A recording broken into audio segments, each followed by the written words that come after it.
bueno, espero poder aportaros un poquitín más de lo que ya me imagino muchos de vosotros sabéis y ya manejaréis referente a lo que es el diafragma. Seguramente que dentro de un mes o cosas así podremos, plantearé seguramente poder hacer una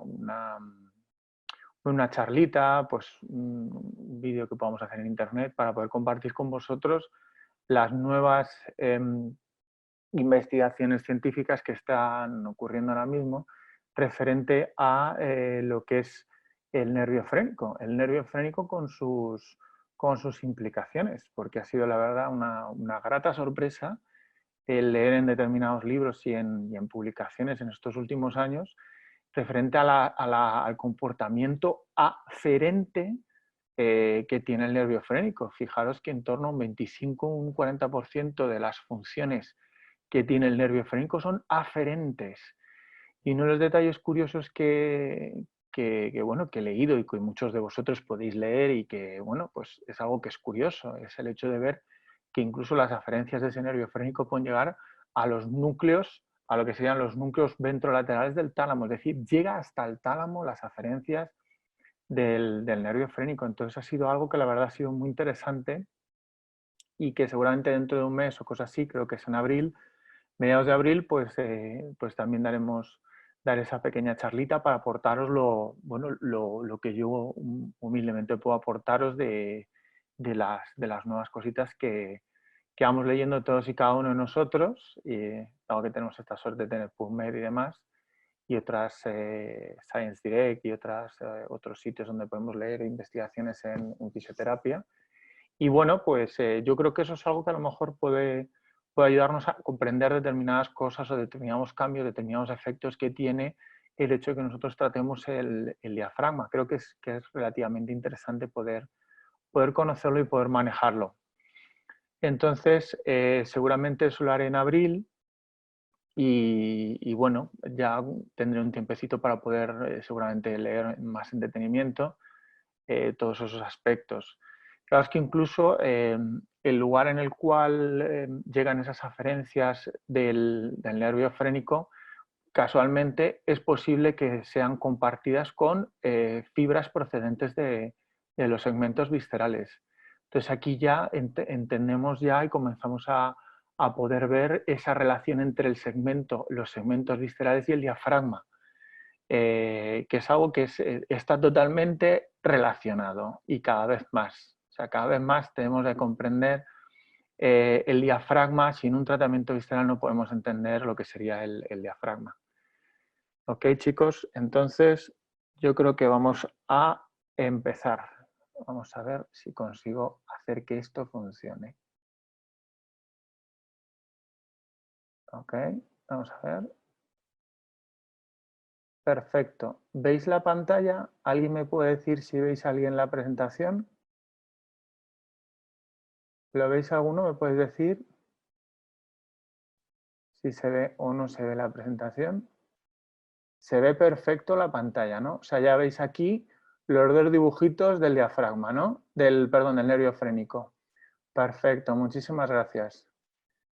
Entonces, aquí tenemos, fijaros, súper interesantes ya determinadas cosas referentes al nervio frénico. Fijaros cómo esos son detalles que ya os ampliaré en la charla que haremos en abril, pero ya sabemos que determinadas fibras del nervio, de lo que sería el plexo cervical, se anastomosan, fijaros, con fibras procedentes del nervio C1.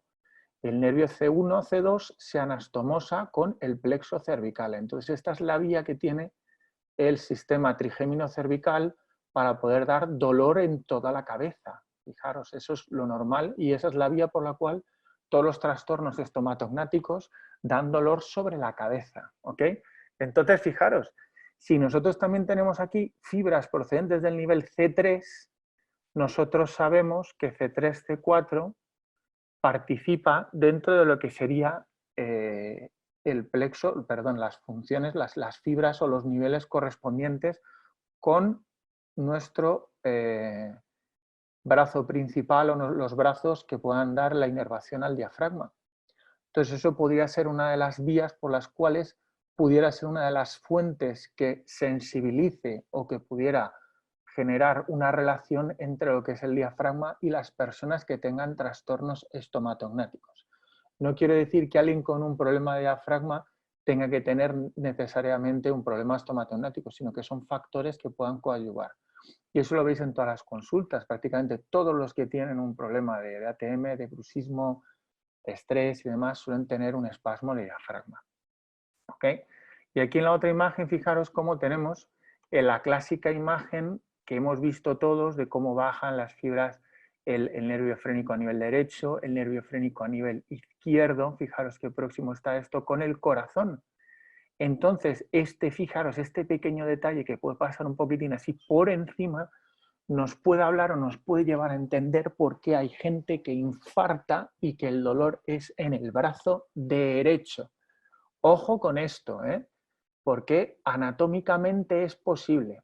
Y claro, tenemos todo esto, como las fibras bajan, descienden, como pasan a través de lo que sería el frénico, pero realmente el problema es de aquí para adentro, ¿qué narices pasa? Porque esto ha sido algo que, por decir una forma, ha pasado un poco desapercibido, al menos en las formaciones de fisioterapia. Parece que el nervio frénico, incluso en medicina, hay veces que es difícil, y por eso las nuevas investigaciones hablan ahora de las nuevas aspectos que ha tenido, las nuevas disecciones, todo lo que es referente al nervio frénico, pues ha tenido mucho impacto a nivel de ahora.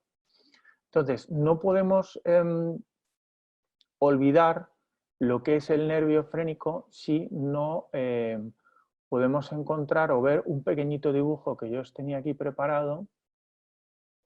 A ver si lo encuentro.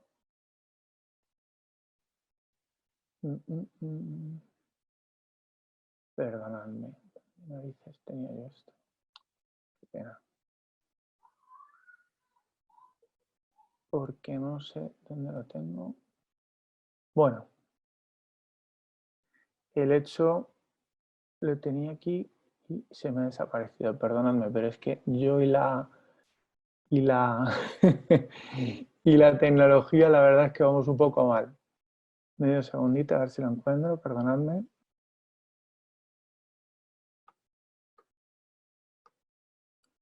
Lo tenía aquí.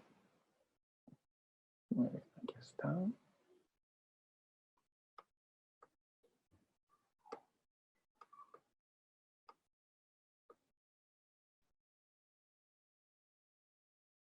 Ok.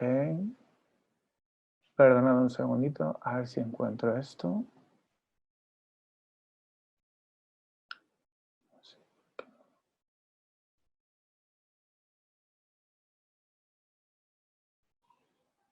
Aquí está. Muy bien. No sé si veis el dibujo. ¿Lo veis aquí? Perdonadme, ¿me podéis decir algunos si veis o no veis el dibujo?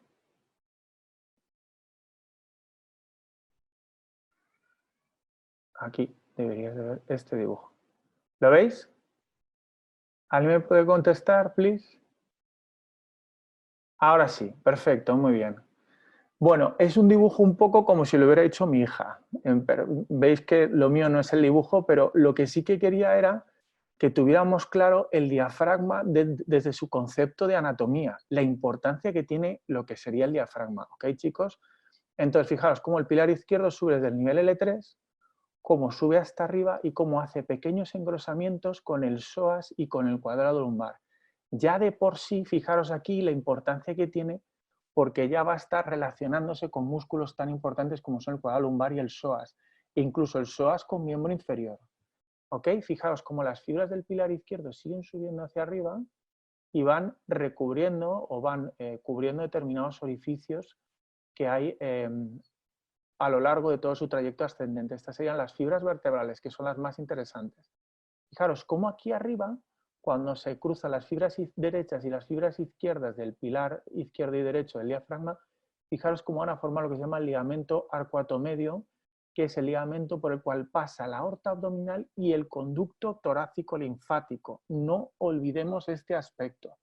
porque todas las manipulaciones de la charnela toracolumbar van a tener una importancia brutal a la hora de tener un impacto, fijaros, reflexógeno sobre aorta abdominal y sistema linfático. Importantísimo este aspecto. Fijaros, como siguen subiendo hacia arriba, y más o menos al nivel de T11, T10, dependiendo de los libros, fijaros cómo van recubriendo un hiato para el esófago. Y también aquí faltaría el nervio vago. Entonces, fijaros cómo va a rodear en su ascenso hasta llegar a este centro frénico, va a rodear a esas estructuras que son tan importantes, ¿ok? Y fijaros cómo adicionalmente aquí tendremos también la vena cava inferior con el nervio frénico derecho y el nervio frénico izquierdo. Ambos atraviesan el centro frénico.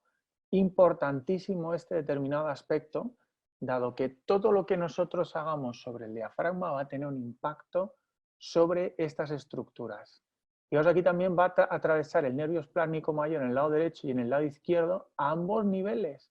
¿Eso qué quiere decir? Y eso es un artículo nuevo que ha salido hace un par de años, que hablan sobre el efecto de bombeo simpático que tiene el diafragma.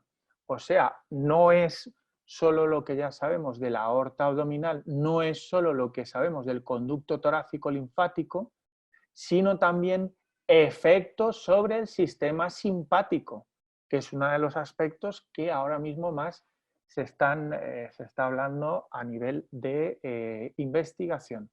Entonces, dentro de todos estos aspectos anatómicos, que son muy importantes tenerlos en cuenta, por eso es tan importante el hecho de trabajar el esófago, cuando hay una hernia de hiato, trabajarlo con el diafragma.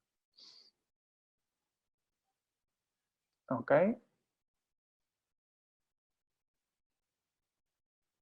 Bien, entonces, fijaros cómo adicionalmente, y esto es una de las cosas que pasa más desapercibida, en esta región de la membrana pleural, junto con esta fuerte unión de tejido conjuntivo que tiene el diafragma con la pleura, hay una región en la cual se suelen acumular nódulos, es decir, se suele acumular linfa, que todo este sistema a través del hilio pulmonar va a estar bombeando todo este líquido.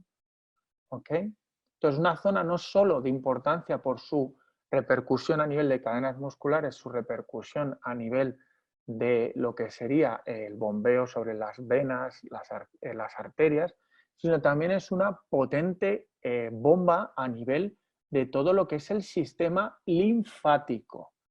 ¿Ok? Fijaros cómo adicionalmente esto, fijaros cómo baja el derecho, baja el izquierdo y cómo va a dar diferentes fibras dentro del abdomen. Y esto es una imagen muy bonita porque esto nos ayuda a entender el impacto o el hecho de que el diafragma lo podamos considerar como una charnela. Y ya sabemos lo importante que es en osteopatía el hecho de las charnelas, los cambios. Fijaros cómo aquí va a haber una presión intratorácica y aquí va a haber una presión intraabdominal.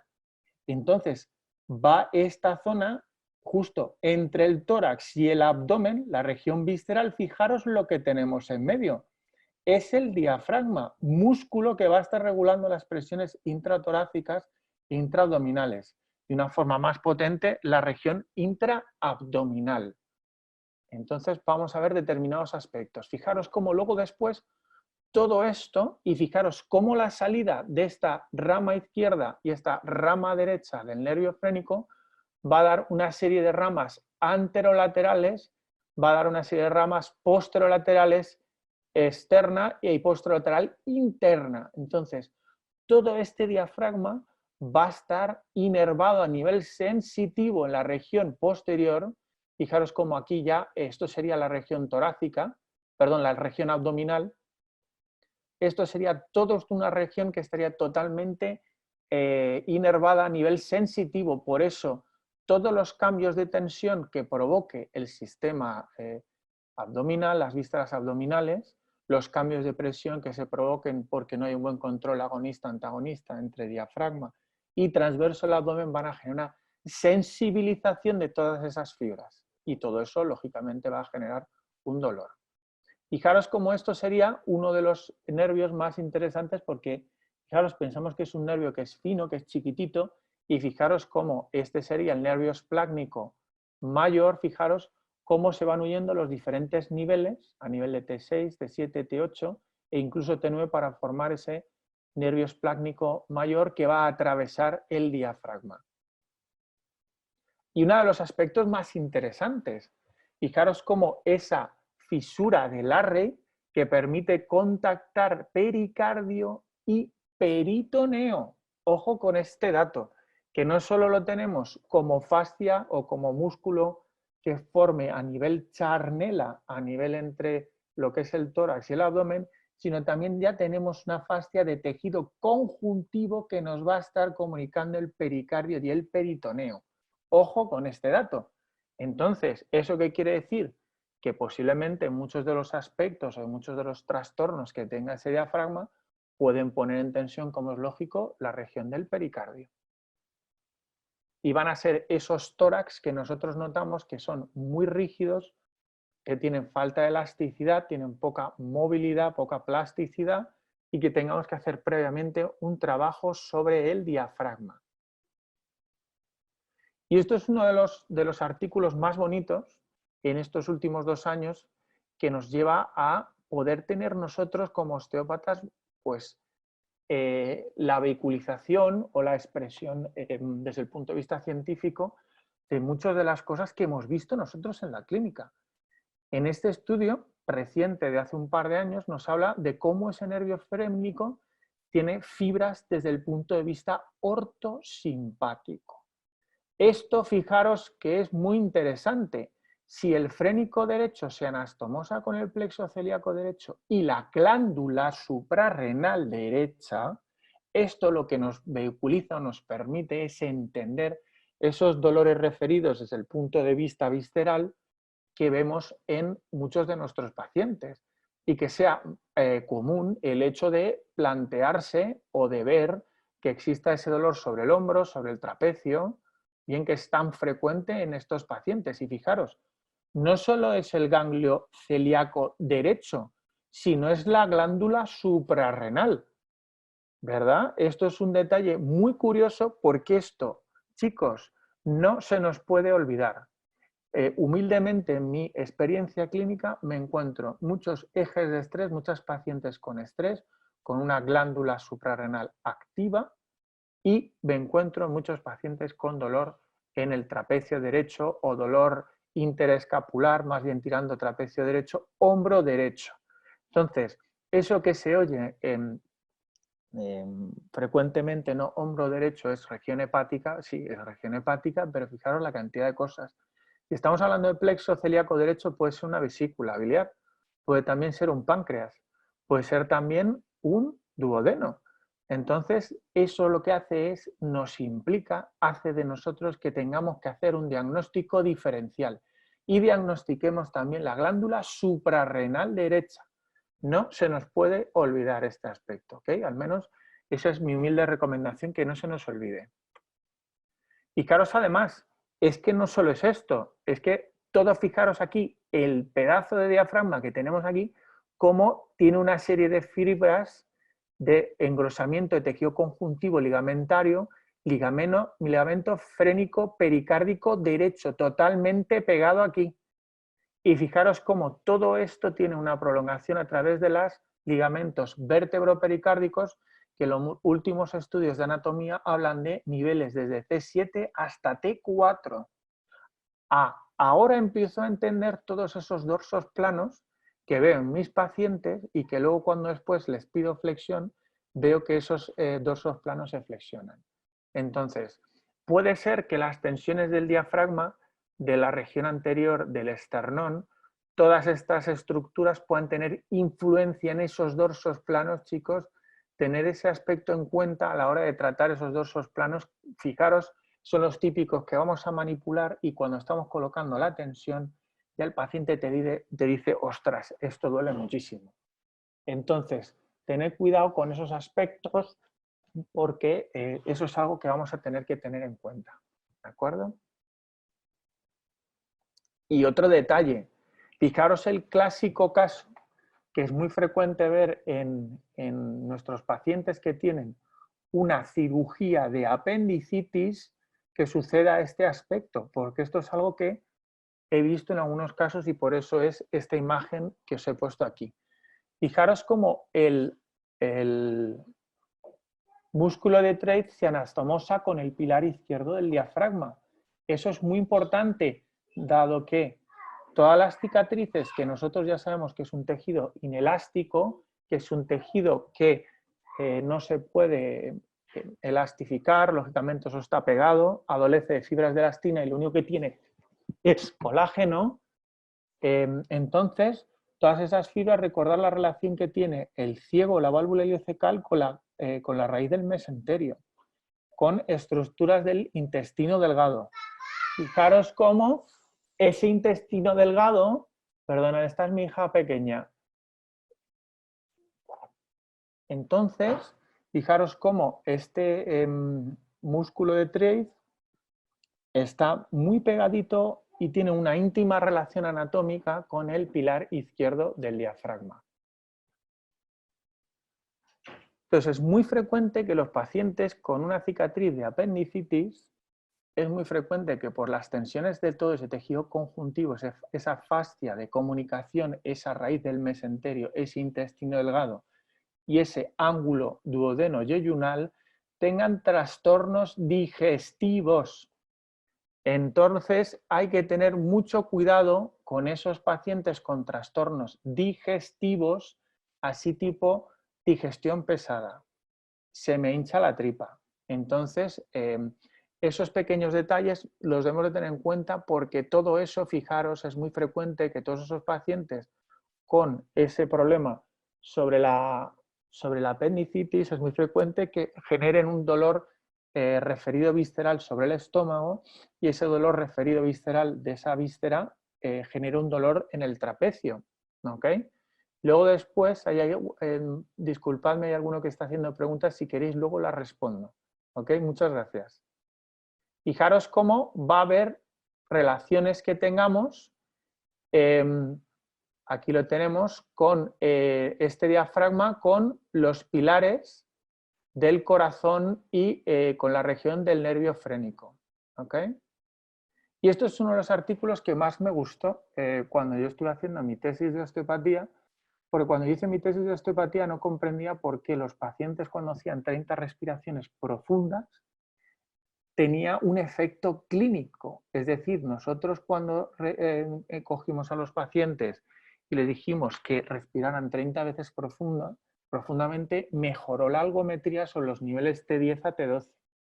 No solo mejoró la algometría sobre los niveles T10 a T12, sino también aumentó el balance articular en inclinación, en flexión anterior de tronco. Entonces fue una situación, pues, a ver, ¿y esto por qué fue? Y una de las llaves que nos proporcionó el hecho para poder proseguir con el estudio de osteopatía fue el hecho de ver que existía un efecto de bombeo que hace este diafragma sobre la cavidad del peritoneo. Que esto fue, por fin, lo hemos encontrado. Posteriormente, en otros estudios, ha habido una implicación muchísimo más potente y muchísimo más importante. Entonces, o estudios en los cuales nos hablan de, fijaros ya con 26, 21, que debería de ser un grupo más cerrado y más mejor hecho el estudio, pero lo que una de las cosas que nos proporciona este estudio de 2018 es que el efecto del diafragma ayuda a mejorar la estabilización de la musculatura lumbar. ¿Eso qué quiere decir? Que en todo paciente con dolor lumbar bajo es impepinablemente obligatorio el hecho de mandarle ejercicios para que trabaje el diafragma, la inspiración y sobre todo algo que debemos de aumentar nosotros en nuestros pacientes, decirles que aumenten la expiración. El volumen expiratorio debería de ser uno de los factores a tener en cuenta. Fijaros como otro estudio en el cual nos dice que el hecho que nosotros trabajemos la optimización del diafragma ayuda a mejorar la estabilización de la columna vertebral. De hecho, que es prácticamente súper interesante y súper necesario, sobre todo en los pacientes con dolor lumbar bajo. Bien. y sobre todo es un factor que ayuda a que la musculatura abdominal, no solo los oblicuos, los rectos anteriores y el transverso del abdomen, tenga una mejor capacidad para equilibrar el sistema. Fijaros cómo aquí habla de un factor muy importante a la hora de el tratamiento de las hernias lumbares. Bien, fijaros cómo adicionalmente factores que ya nos hablan del sistema linfático, la contracción y relajación del diafragma. Fijaros, en estos aspectos generan modificaciones de presiones, que eso ya es algo que se intuía en el año 95, que mejoran la transmisión del flujo linfático. Y esto ayuda, lógicamente, a la mejora de todas esas vísceras abdominales, dado que si no existe un buen drenaje linfático, podemos tener una disfunción osteopática visceral. ¿Ok? Adicionalmente, fijaros, más relación con sistema linfático y que tenga una buena función el diafragma. Y fijaros cómo no aquí en este estudio, que es muy interesante, el hecho de que hablen de el aumento del drenaje de los espacios pleurales. ¿Esto qué quiere decir? Que siempre se ha pensado que el diafragma tiene relación solo con las vísceras de la esfera abdominal, sino también tiene una importancia pues significativa a la hora de ejercer un buen bombeo sobre los espacios pleurales. ¿Ok? Ahí había una cosita de ligamento arcuato a medio.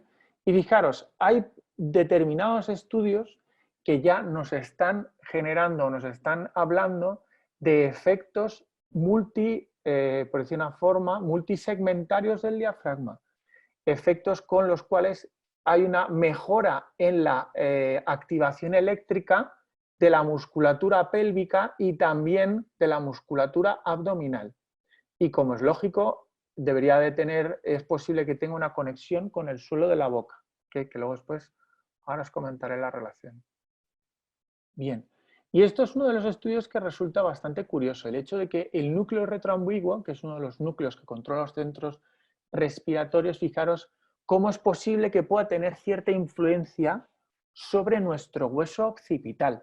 Ostras, ¿esto ahora qué me estás diciendo, Raúl?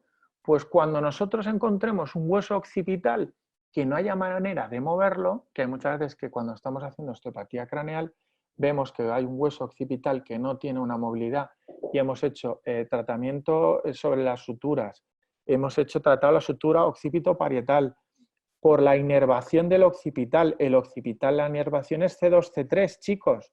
Entonces, yo planteo esto. El hecho de que C2, C3, la sensibilización medular de C2, C3, como es lógico, hace que el occipucio sea más sensible, pudiera ser que sea C2, C3, manipulamos C2, C3, pero ojo, pudiera ser que sea el diafragma que esté generando una sensibilización de los niveles C2, C3 y eso esté manifestándose sobre mi occipital, pues es una de las posibilidades que podemos encontrar en nuestros pacientes. Bien, fijaros cómo adicionalmente ese núcleo espinal del trigémino está conectado no solo con el nervio vago, y fijaros, también está conectado con el nervio de Gasser. Y esto lo que nos quiere decir también es que el ganglio de Gasser está relacionado con los núcleos del trigémino. Y estos núcleos del trigémino también están relacionados con los niveles C2, C3, C3, C4. Y estos son los niveles del nervio frénico. Entonces, uno de los factores que pudiera predisponer a tener algún tipo de problema sobre los niveles, sobre mis niveles metaméricos cervicales, pudiera implicar que exista una disfunción sobre el diafragma. Con lo cual, detallitos a tener en cuenta. Pues nada, esto es lo que quería compartir con vosotros. Espero que haya podido ser de vuestro agrado y quedo a disposición vuestra para que me bombardeéis a todas las preguntas que me queráis hacer. Aquí veo que Pablo ha preguntado, en estos casos de dorsos planos, entonces primero mejor trabajar parte anterior de tórax a nivel fascial. Bien, en esos, sobre todo los dorsos planos, cuando veáis que cuando hacen flexión de tronco las espinosas se posteriorizan, entonces es una posibilidad que podamos tener el hecho de nosotros trabajar a nivel fascial la parte anterior de tórax, la parte del diafragma y luego después ver si es necesario o no. Normalmente la región dorsal alta solo se manipula cuando las espinosas no se posteriorizan. Si cuando tú en un dorso plano ves que se posteriorizan las vértebras, olvídate de manipular. ¿De acuerdo? Es otro tipo de trabajo que debemos de emplear. ¿Alguna pregunta? No, ok. Jacobo levantó la mano.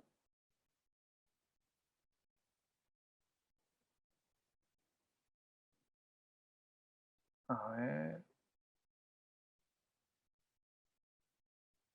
Un segundito.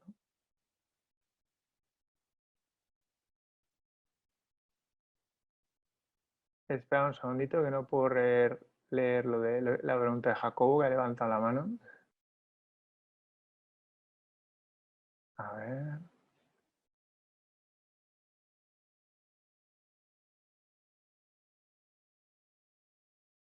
Bien, preguntadme por aquí por chatear para que lo pueda leer mejor porque esto sí que lo manejo. Lo último en la cavidad de Meckel es aplaudir aquí. Lo último en la cavidad de Meckel. Fijaros, la cavidad de Meckel está inervada está controlada por el nervio, por los núcleos del trigémino, pero las fibras y el tejido conjuntivo que recubre a la cavidad de Meckel está controlado por los niveles C2, C3, C3, C4.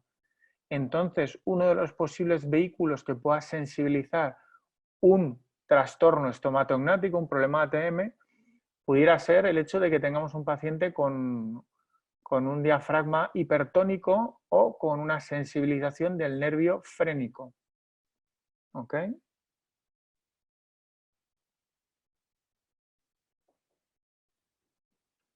El estudio y la tesis tengo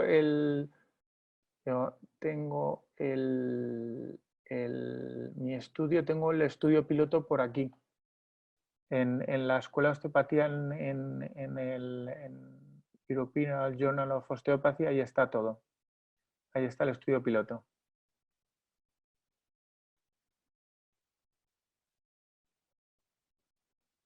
Sí. Vía refleja de frénico. ¿Qué sintomatología presenta? Buena pregunta, Andrés. Respecto a los pacientes que tienen afección suprarrenal vía refleja del frénico, ¿qué sintomatología presentaría? Pues en estos casos podríamos intentar el hecho de hacer un test de lift sobre la región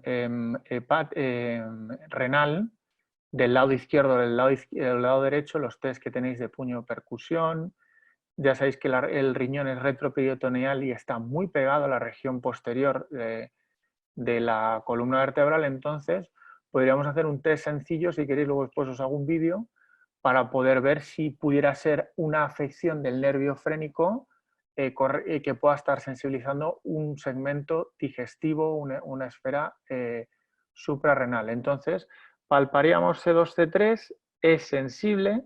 Si yo le puedes decir al paciente que lo haga, coges tú el riñón, la región renal, suprarrenal con tus manos, lo empujas hacia arriba, lo mantienes hacia arriba, mantienes unos segundos y luego después le dices al paciente que se vuelva a tocar C2, C3. Si al paciente le duele, entonces no tiene nada que ver y es un problema a lo mejor de C2, C3. Pero ojo, ¿y si desaparece qué? Aquí tienes la llave. Entonces aquí, para desensibilizar el nivel C3, C4, C2, C3, tendrías que hacer un tratamiento renal suprarrenal.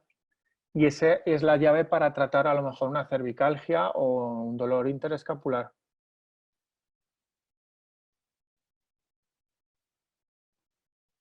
En cardiópatas, el hecho de trabajar el diafragma, totalmente. Mejoraríamos la vida del paciente ampliamente, totalmente.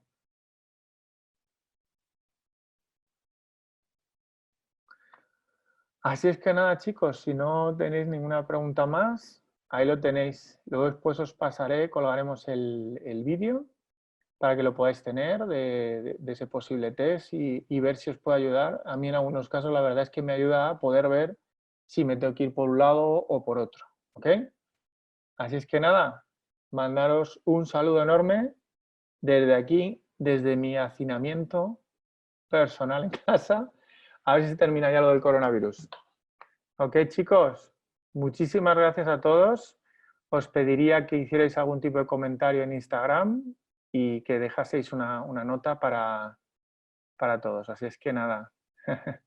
Muchas gracias, chicos. Un saludo desde aquí, desde Madrid.